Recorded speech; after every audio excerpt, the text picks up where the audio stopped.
आज के लेक्चर में हम डिस्कस करेंगे अपने चैप्टर नंबर 13 करंट इलेक्ट्रिसिटी का जो नेक्स्ट टॉपिक है, टॉपिक नंबर 13.6, जिसका टाइटल है colour code for carbon resistors. Colour codes की तरफ मूव करने से पहले हम डिस्कस कर लेते हैं कि एक्चुअली कार्बन रजिस्टर्स हमारे पास कैसे रजिस्टर्स होते हैं। तो सबसे पहले अगर प्रैक्टिकली मैं आपको दिखाऊं तो ये आप देख सकते हैं कि ये दो कार्बन रजिस्टर्स हैं जिनको एक्चुअली हमने आज के टॉपिक में स्टडी करना है। इन रजिस्टर्स की जो रेजिस्टेंस की वैल्यू है वो बिल्कुल फिक्स होती है, हम इनकी रेजिस्टेंस की वैल्यू को चेंज नहीं कर सकते। पॉइंट नंबर 1 हमारे पास क्या होगा कि कार्बन रजिस्टर्स का जो साइज़ है वो बहुत ज़्यादा स्मॉल होता है। आप चेक कर सकते हैं कि इनका साइज़ कितना स्मॉल है। बेशक इनका साइज़ स्मॉल है, लेकिन इन रजिस्टर्स की जो रेजिस्टेंस होती है वो बहुत हाई हो सकती है, कितनी, up to several mega ohms. Construction की अगर बात करें तो इन कार्बन रजिस्टर्स का जो मेन कंडक्टिव पार्ट होता है, कंडक्टिव पार्ट कहने का मतलब है कि वो पार्ट जिसमें से एक्चुअली इलेक्ट्रिक करंट ने फ्लो करना है, वो main conductive part carbon clay का बना हुआ होता है। इसीलिए इस तरह के रजिस्टर्स को कार्बन रजिस्टर्स का नाम दिया जाता है। फिर क्या करते हैं कि इस कंडक्टिव पार्ट को इनक्लोज कर देते हैं किसी भी प्लास्टिक या सरामिक मटेरियल के अंदर, ताकि हम अपने इस मेन कंडक्टिव पार्ट को मॉइस्चर और डस्ट वगैरह से प्रोटेक्ट कर सकें।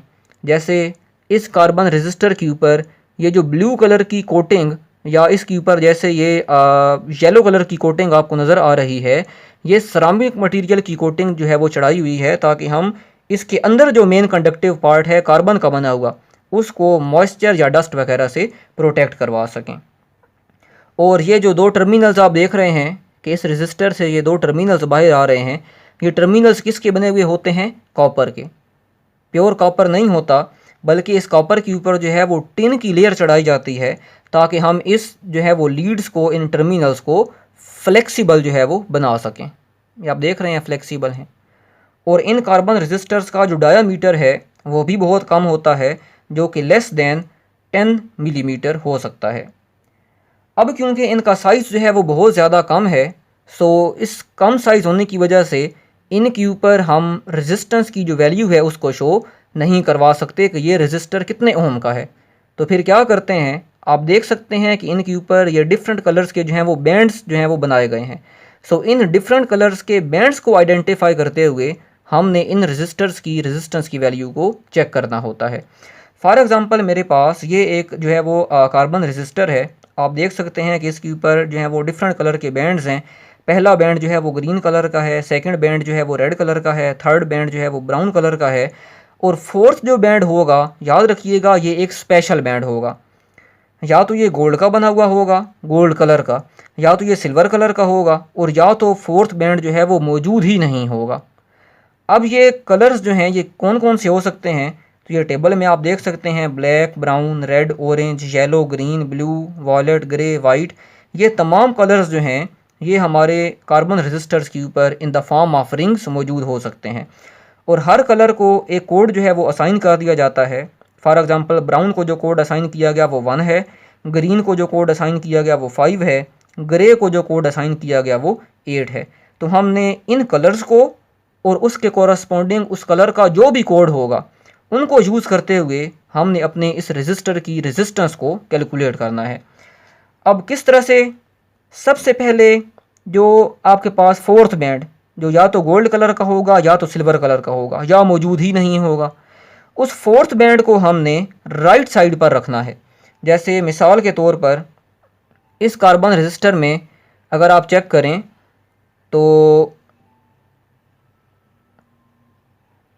ये जो फोर्थ बैंड है, ये फोर्थ बैंड यहाँ पर गोल्ड कलर का है, तो मैंने इस गोल्ड कलर के बैंड को राइट साइड पर रखना है और फिर लेफ़्ट से राइट मूव करना है और देन अपने कलर्स को आइडेंटिफाई करना है। तो यहाँ पर जो पहला बैंड होगा वो फर्स्ट डिजिट शो करवाएगा, सेकंड जो बैंड होगा वो सेकंड डिजिट शो करवाएगा, लेकिन जो थर्ड बैंड होगा, थर्ड बैंड का जो भी कलर होगा, उस कलर का जो भी कोड होगा, उतने ज़ीरोज़ हमने अटैच करने होंगे।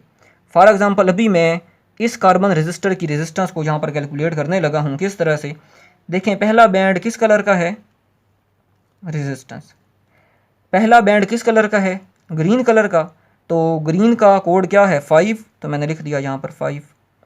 सेकंड बैंड रेड कलर का है, तो रेड का कोड यहाँ पर देखें जी 2 है, तो हमने यहाँ पर लिख दिया 2।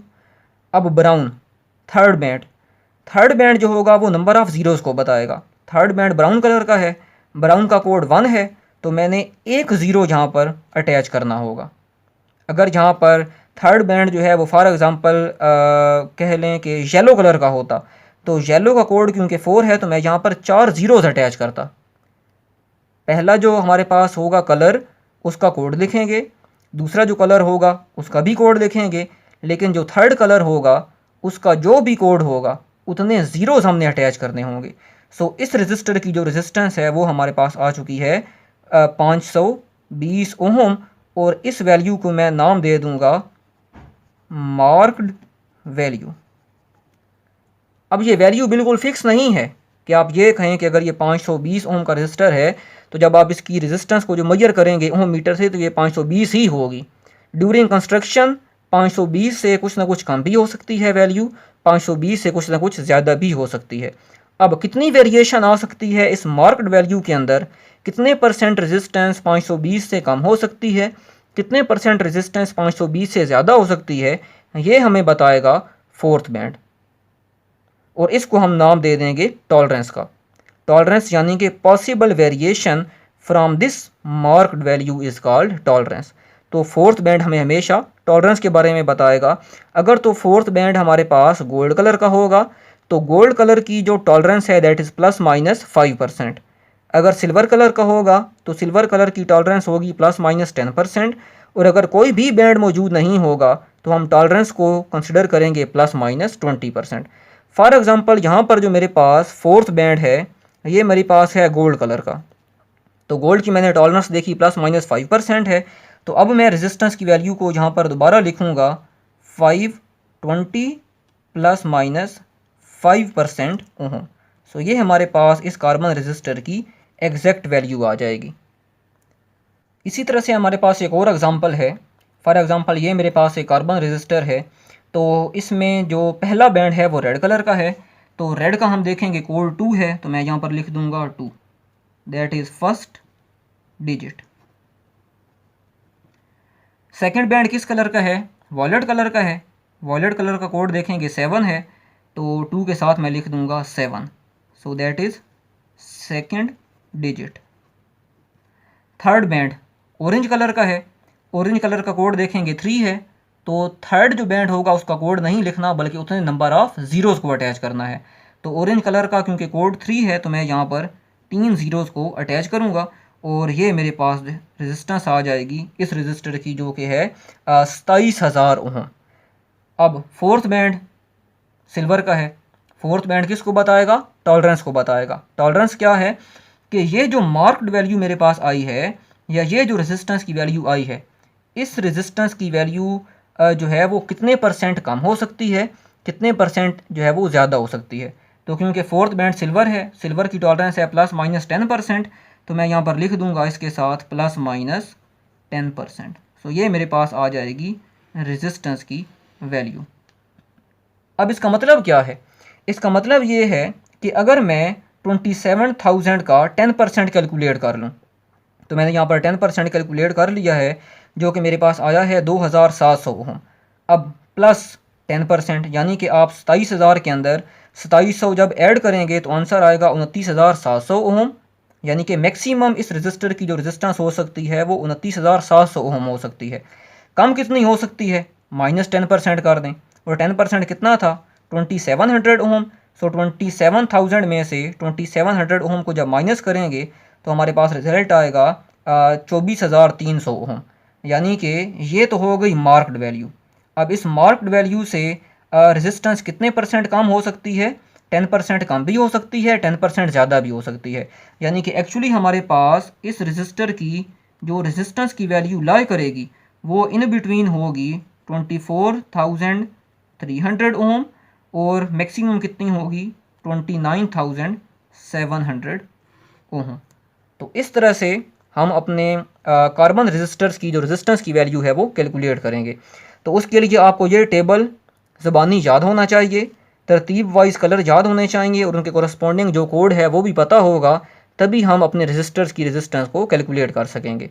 अच्छा, अगर तो मेरे पास कोई ऐसा रजिस्टर हो जिसके ऊपर सारे के सारे जो बैंड्स हैं वो किस कलर के हों, ब्लैक कलर के हों, तो याद रखिएगा क्योंकि ब्लैक ज़ीरो को शो कर रहा है तो उस रेजिस्टेंस की वैल्यू कितनी होगी, 0 ओम होगी। अच्छा, इन कार्बन रजिस्टर्स को हम कहाँ कहाँ पर इस्तेमाल करते हैं, करंट लिमिटिंग सर्किट्स के अंदर इस्तेमाल करते हैं। यानी कि फॉर एग्ज़ाम्पल अगर हमारे पास कोई एक सेंसिटिव इलेक्ट्रॉनिक सर्किट है और आप चाहते हैं कि उससे जो है वो ओवर करंट ना मिले, तो उसको ओवर करंट से प्रोटेक्ट करने के लिए, ताकि वो बर्न होने से बच जाए, उससे पहले हम इसी कार्बन रजिस्टर को अटैच करेंगे ताकि ये कार्बन रजिस्टर जो है वो करंट को कम करके उस डिवाइस तक जो है वो आगे भेजेगा और वो डिवाइस हमारी बर्न नहीं होगी।